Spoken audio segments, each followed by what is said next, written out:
अरे भैया, ये सब्जियों के दाम थोड़े कम तो कर दो। तुम तो बिल्कुल बार्गेन ही नहीं कर रहे हो। बस फिक्स्ड मतलब फिक्स्ड। अरे बहन, क्या तुम्हें नहीं पता?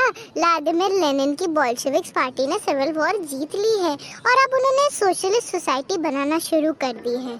हमारे किसान भाई यानी कि पीजेंट्स को सोशलाइज लैंड पे कल्टीवेट करना अलाउ हो गया है। सोशलाइज लैंड वही लैंड जो बड़े बड़े लैंड ओनर्स से छीने गए थे। अब उन पे पीजेंट्स कल्टीवेट कर सकते हैं और क्रॉप्स ग्रो कर सकते हैं। और इकोनॉमी बढ़ाने के लिए उन्होंने 5 ईयर प्लान लाया है, जिसमें से फर्स्ट 2 ईयर में हर कमोडिटी के प्राइस फिक्स कर दी हैं। मतलब अब ना तुम उससे ज्यादा खरीद सकती हो ना उस प्राइस से कम। वो गवर्नमेंट ने प्राइस फिक्स कर दी है, फिक्स। ये प्राइस फिक्स करने से क्या हो जाएगा? बार्गेनिंग तो मेरी पर्सनल हॉबी थी, अब मैं इसको कर भी नहीं सकती हूँ। अरे अब बोल्शेविक्स को रशिया की इकोनॉमी बढ़ानी है बहन, इसीलिए उन्होंने 5 ईयर प्लान बनाया है, जिसमें वो इकोनॉमी और इंडस्ट्री को बहुत ही ज्यादा एक्सपैंड करेंगे।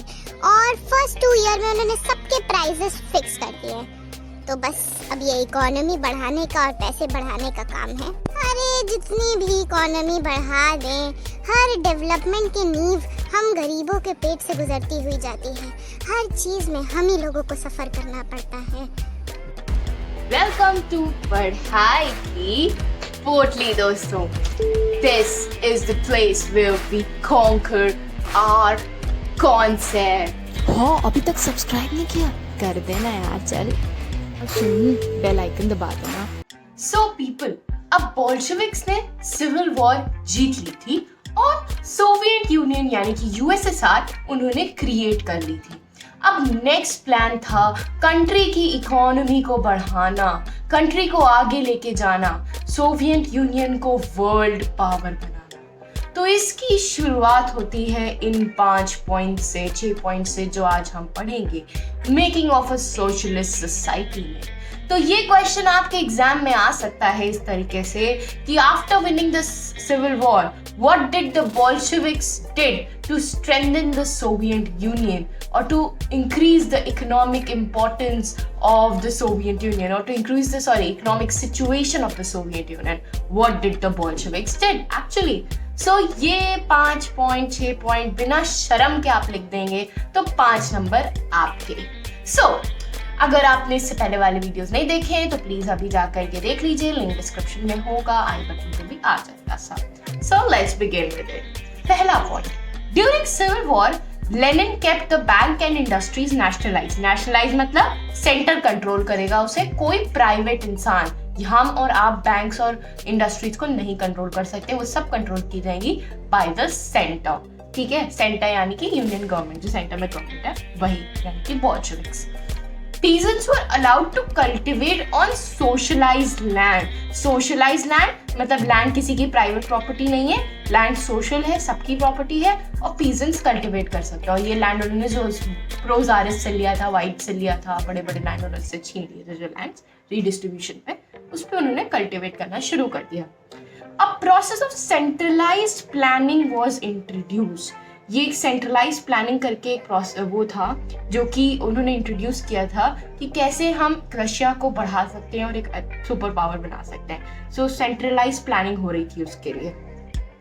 Official assess how the economy could work and set up a 5-year plan. तो अब उन्होंने इकोनॉमी को बूस्ट करना था और ये सब करना था उन्हें 5 years में। एक 5-year प्लान बनाया उन्होंने इंटीग्रेटेड कि इन 5 सालों में हम रशिया की इकोनॉमी को इस स्टैंडर्ड तक लेके जाएंगे।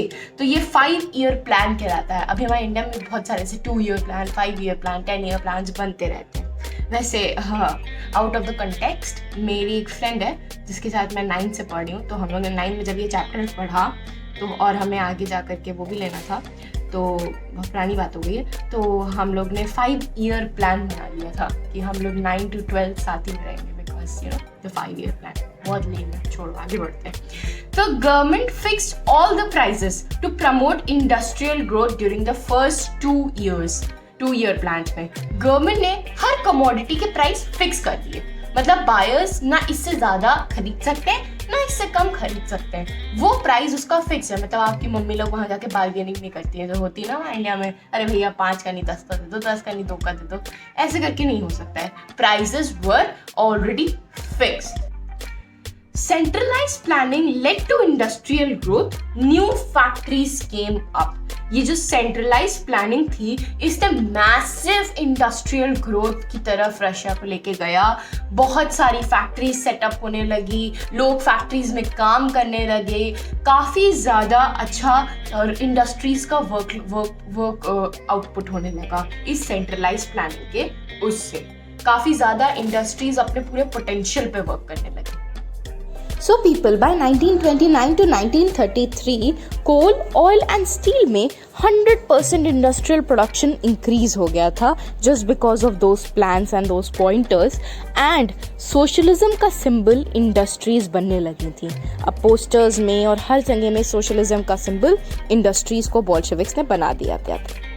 ना ये भी क्वेश्चन आपके एग्जाम में आ सकता है कि what were the effects of rapid construction industrial growth in the Soviet union और द यूएसएसआर। क्या इफेक्ट्स आए, और इसको दूसरे तरीके से पूछ सकते हैं। देखो एसएसटी में कुछ नहीं होता है, एक ही आंसर होता है, बट क्वेश्चन को काफी मोड़ तोड़ के घुमा फिरा के भी पूछ सकते हैं। कि ऐसे भी पूछ सकते हैं what were the effects of 5-year plan on Russia और सेंट्रलाइज प्लानिंग ऑन रशिया। सबका आंसर एक ही होता है, बट क्वेश्चन को तुम्हें घुमा के बिल्कुल देंगे, तुम्हें लगेगा ये क्या पूछ लिया है, but don't worry, answer same, जो पढ़ा है वही लिख के आना, नंबर मिल जाएंगे। So first point, rapid construction led to poor working conditions. ठीक है, ये तो सभी को पता है कि कितना ज्यादा कंस्ट्रक्शन हो रहा था, कितने ज्यादा एम्बिशियस होने लगे थे बोल्शेविक्स इंडस्ट्रीज को बढ़ाने के लिए, और इसकी वजह से वर्कर्स को पुअर वर्किंग कंडीशंस मिलने लगी अब बोल्शेविक्स के अंडर भी। वर्कलोड वाज लॉट, काफी वर्कलोड था उनके ऊपर। सोचिए, workers constructed a steel plant in just 3 years। 3 साल के अंदर एक स्टील प्लांट बना देना is like working 24/7, then only you can achieve this. तो वर्कलोड काफी ज्यादा था। Workers lived hard lives, this and ये इसको हम फील कर सकते हैं क्योंकि फर्स्ट ईयर में ही 550 वर्क स्टॉपेजेस थी। मतलब वर्कर्स ने 550 बार स्ट्राइक्स करी थी, वर्क को स्टॉप किया था, क्योंकि इतनी हार्ड लाइफ वो जीते थे, इतना ज़्यादा काम करते थे। इन द लिविंग क्वार्टर्स में उनके पास प्रॉपर रहने की स्पेस, टॉयलेट जाने की स्पेस कुछ नहीं थी। सो पीपल, ऐसा ही नहीं है कि सिर्फ वर्कर्स को टॉर्चर किया जा रहा था, वहाँ वर्कर्स के बेटरमेंट के लिए भी कुछ स्टेप्स लिए गए हैं। तो अगर ये क्वेश्चन आता है what were the steps taken for the betterment of workers, तो ये 4 पॉइंट्स बिना शर्म के छाप देना। तो पहला point, an extended schooling system was arranged. ये इस एक्सटेंडेड स्कूलिंग सिस्टम में arrangements for factory workers and peasants to enter schools and universities, ऐसे अरेंजमेंट्स किए गए थे। एक एक्सटेंड कर दिया गया था स्कूलिंग सिस्टम बच्चों से ज़्यादा, जहाँ पे वर्कर्स और पीजेंट्स को भी एजुकेशन मिल सके स्कूल्स एंड यूनिवर्सिटीज में। Education is very important for the development of the country. अगर कंट्री का हर एक इंसान एजुकेटेड है, then human resource is the biggest resource. तो रशिया में वर्कर्स एंड पीजेंट्स को एजुकेशन मिलना यानी कि और रशिया की इकोनॉमी ब्लूम कर सकती थी। उसके बाद creches were established in factories for the child of women workers. अब जो वुमेन्स हैं जो वर्क कर रही हैं वहाँ पे, और उनके बच्चे अगर छोटे हैं तो they can't leave them at home because they are too small to manage themselves, तभी वो क्रेशेस में रहते थे। क्रेशेस एक तरीके का जगह पे चाइल्ड डे केयर टाइप का होता है, जहाँ पे बच्चों को रखते हैं, लाइक किड्स को रखते हैं जिनके पेरेंट्स चले जाते हैं, nannies and all that people, और कोई और भी पीपल वहाँ एजुकेट भी करते हैं उनको। तो क्रेशेस वहीं फैक्ट्रीज के अंदर इस्टेब्लिश कर दिए ताकि वुमेन वर्कर्स एट ईज काम कर सकें और अपने बच्चों की ज़्यादा चिंता ना करें, वो क्रेशेस में आराम से। उसके बाद cheap public health care was provided. Cheap public health care was provided by the centre.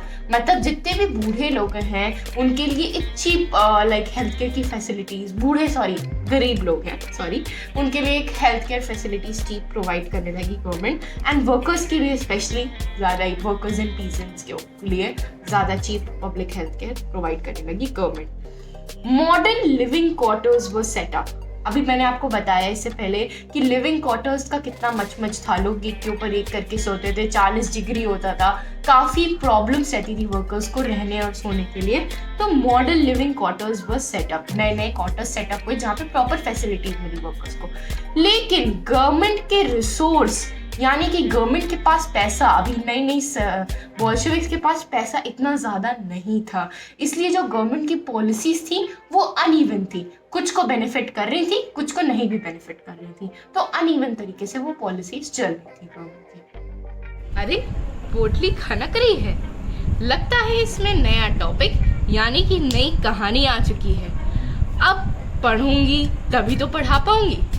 Like, share and subscribe जरूर कर देना। Until we meet, be curious. Bye bye.